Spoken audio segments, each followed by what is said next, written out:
それでは今や国民的人気者、鉄腕トモが笑わず嫌いをで見せた伝説の名作をノーカットで。最後僕たちの大好きなこの曲、聴いてください。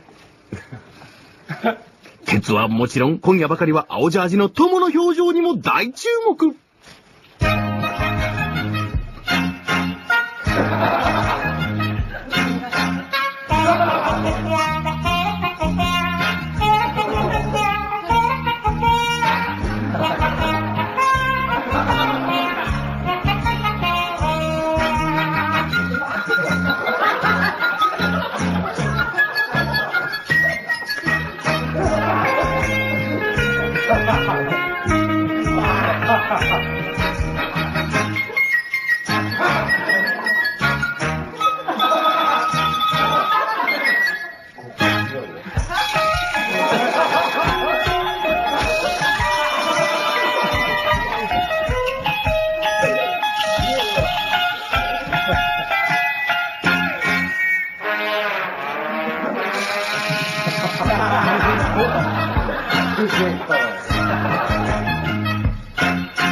それでは今や国民的人気者、鉄腕トモが笑わず嫌いをで見せた伝説の名作をノーカットで。最後僕たちの大好きなこの曲、聴いてください。